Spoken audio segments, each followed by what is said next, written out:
Oh, hey there. Didn't see you come in. Welcome to Studio NPL. I'm Chris, and this is Will. Hey guys, today we're going to show you how to use an Xbox Kinect to 3D scan and print your friends, make little models like this. So we're going to be using printers like this and a scanner like that, and in the end we're going to have results like this. So if you guys are ready, why don't you come join us over here and we'll go ahead and get started. You ready? I'm ready. Let's go, Will. Let's go. Hey, thanks for joining us over here at the scanning station. So something important before we get started. Powering the Kinect and hooking up to the laptop is important before opening up Kinect. If you don't do that first, the Kinect program, it won't recognize your actual Kinect. So go ahead and do so. So once you've opened up Kinect and you notice that the sensor is detected, you want to press New, start a new scan. You click Start. And here's where you're going to ensure that the subject you're scanning is appearing green.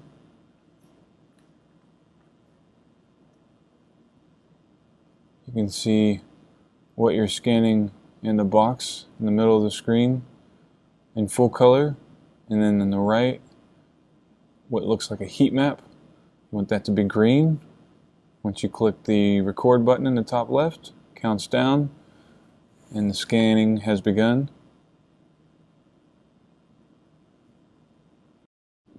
You want to make sure the whole time you're doing it that what you're scanning appears green. Chris is keeping the scanner pretty much perpendicular to who he's scanning or what he's scanning, not tilting the scanner but keeping it straight on. Notice that I'm holding the cords and laptop out of the scan.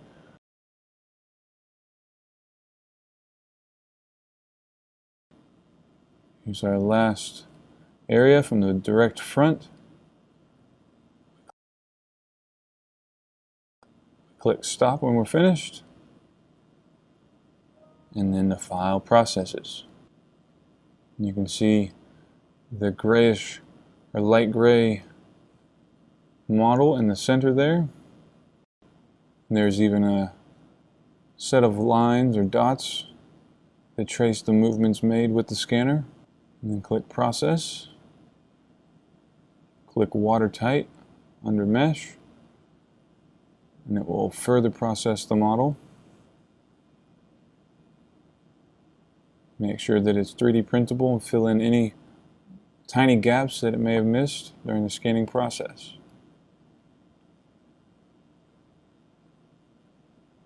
We can't print our model in full color on the printers we have. Save the file, export as an STL. You choose the units you'd like it to be exported as. Then you can either modify the file in some software like Tinkercad, or simply bring it in to your 3D printing software and have a little statue of your friend.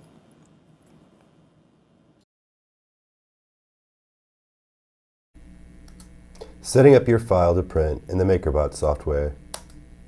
First, locate your file and add it to the MakerBot software. Go ahead and scale it to fit if it's too large for the actual platform. You can further adjust the scale to be the size that you actually need. Once you have the right size, go ahead and preview your print. The preview will show you the resolution, if you have your RAFs on, and if you have your supports on. It'll also give you an estimated print time. You'll be able to see in this time lapse that the print is pretty accurate to what we scanned.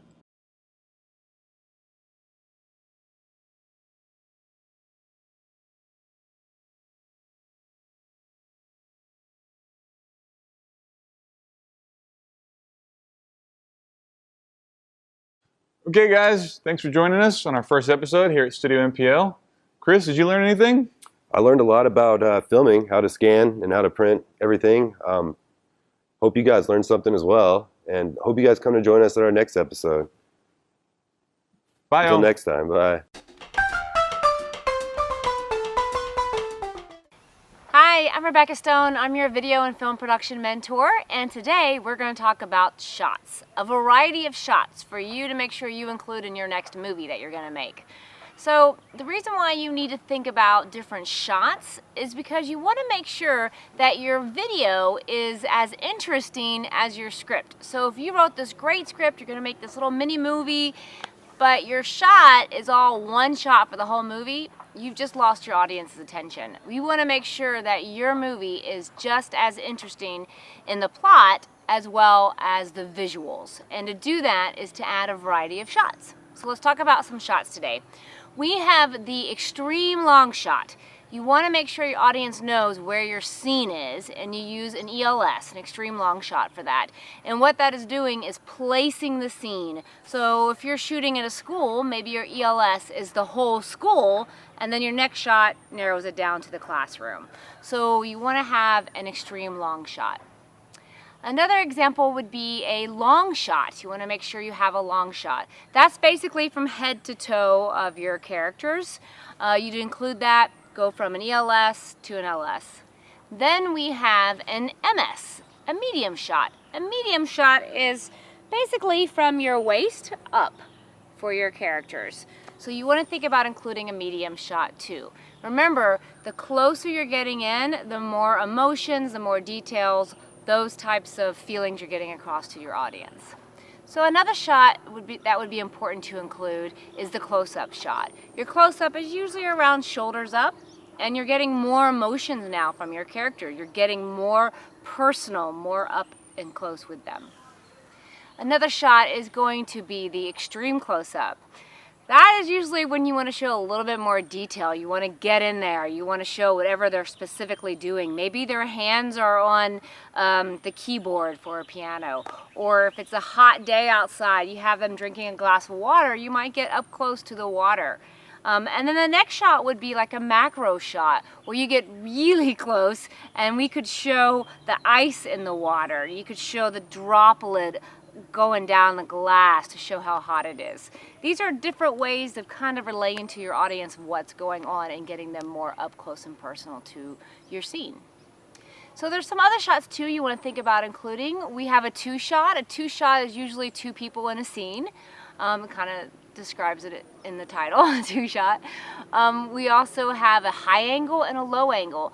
Those shots are pretty cool to use. A high angle is when your camera is up high and you're looking down at your subject. This is a neat way to show a vulnerability of your characters. They could be getting bullied on, they could be picked on, they could be real vulnerable, they could be scared. It's basically the camera is up top looking down and they're looking up at the camera, and it just makes them appear kind of weak. I think a good example for that I always think about is the Shrek movie, where the Puss in Boots character is all like, I'm just down here a little, you know, and it's just this high angle and you can kind of see this vulnerability in them. So that's a great way to show that. Another shot you might want to include, I mentioned, is the low angle. So what that does is your camera is down low and you're shooting up high. And that makes your character look more powerful. It's used a lot with presidents. High influential characters, strong characters, or maybe the bully of the scene. You're shooting down, looking up, they look real powerful and strong in their scenes. So that's a cool angle to use. So these shots are just a variety of shots. You want to think about including them in your film. So you're not shooting a little movie that's all one long shot. Your audience will visually get bored. You want to make them visually entertained. So you're going to be cutting up these shots throughout your film. Maybe an extreme long shot to set your scene, then you jump to a long shot, maybe a medium shot, maybe a close-up. Or you could go from a close-up to a medium shot. You're just kind of bouncing around to keep your audience visually interested in your movie. So these are just a couple shots. There are a lot of shots out there. We'll cover some more in some future workshops. I hope you'll give them a try. If you're working on a movie and you want to share it with us, please do. You can hashtag us, #StudioNPL, or you can also email it to me at studionplnashville@gmail.com.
Hey guys, it's your music mentor, Rhett. Right now we're going to talk about song structure because there's so many options that you can follow when you're making up a song. You can stay on one chord the whole time, and maybe slide up to another chord, but really stay on that one. You can do that. A lot of times, especially in Nashville, what you're going to find is the 1-4-5 progression, and by that I mean the G, C, D. See, a long time ago, studio musicians developed this system to where when artists came in to record their songs, they could do it as quickly as possible and get more money off of more songs recording. And that number system just assigns every chord in a key the same number. It's much like the capo does to the guitar. When I move the capo here, this becomes the 1 automatically. For what we're talking about, for all intents and purposes. So, in the key of G, the 1 is the G, the 2 is the A. I'm playing A minor, that's A major. The 3 is the B, that's B minor, B major. The 4 is the C, 5 is the D, the 6 is the E, there's E major, just so you know what it sounds like, and the 7 is the F. And the ones that I play minor, that's because in a normal major scale, that would be the chord that you would probably use. It's the most useful to go somewhere else, like for instance.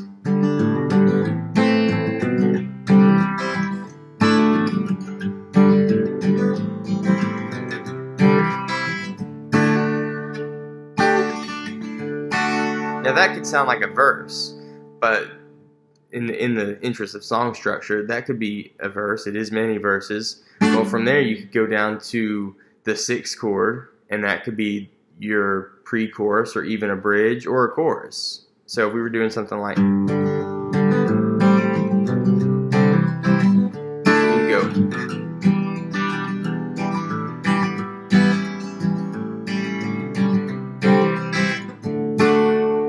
So say that was a pre-chorus. The chorus could sound something like,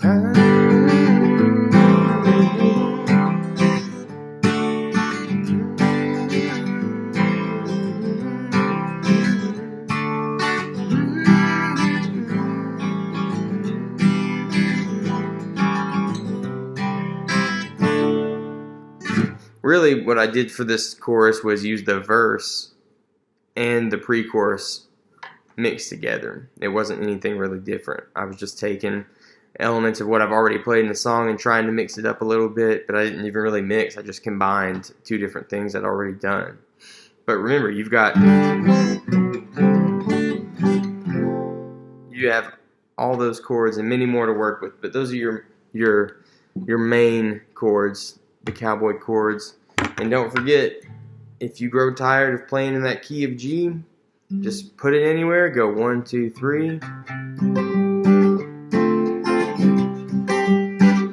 I know you can argue that it just sounds the same in a different key because you're doing the same exact things. This is very true, but they are different frequencies, so that can be inspiring and lead to you playing differently. So work with that, enjoy it. It's just something to be had fun with. And song structure, like I said, your song structure can be 1 chord, or it can be all 7, or it can be 3. And I'll do more examples of that in a video.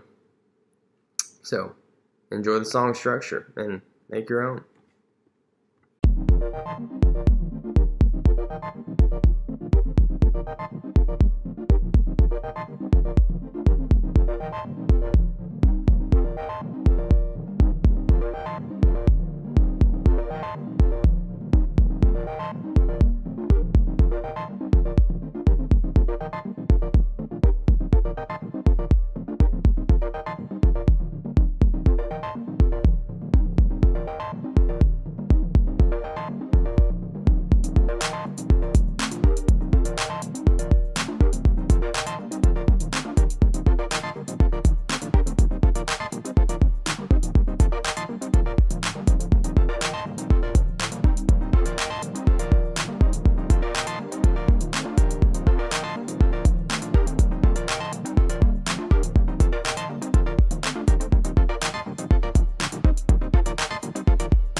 Today, we're using After Effects to create motion graphics templates. Motion graphics means pretty animated text, and a template means that you can make one thing and then add new text into it for whenever you need it. So I'll be making a motion graphics template for a title sequence. You know, all of those introductions of your favorite characters before a TV show? And my motion graphics will look something like this. We'll then take our motion graphics templates into Premiere to create an actual title sequence. The first step when you open After Effects is to create a new composition. I'm going to name mine Graphics Template. The next step is to create a new layer, a text layer, using Layer New Text. Then start typing. I'm going to say starring actor name because we're creating a title sequence. Now you can duplicate that layer by hitting Command D.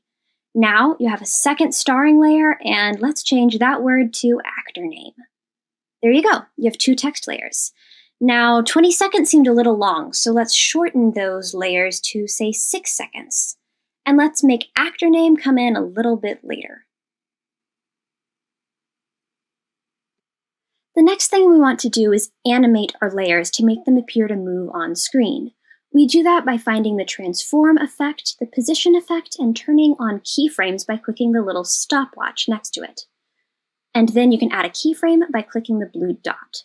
A keyframe just says exactly where a given object will be at a certain point in time, or exactly how an effect is described. So our first keyframe, let's start it with a position off screen. And our second keyframe will be back where we started. So now it looks like it gets animated and starts sliding on screen. Yay, animation!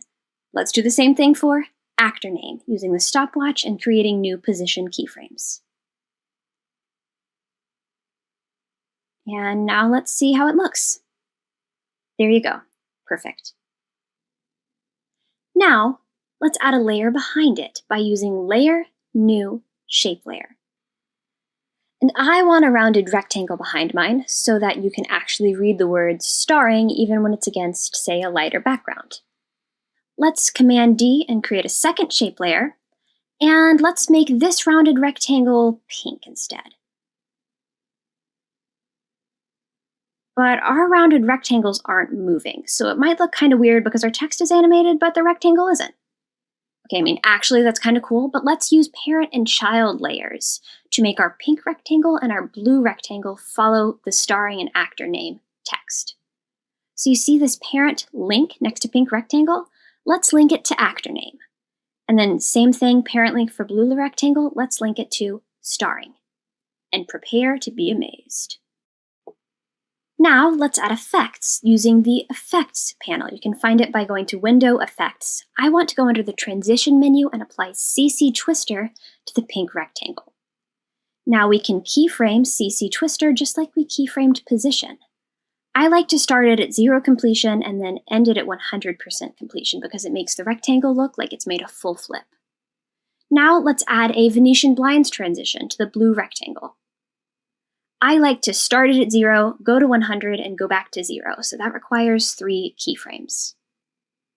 But you can do your effects however you want. Now, let's see how it looks.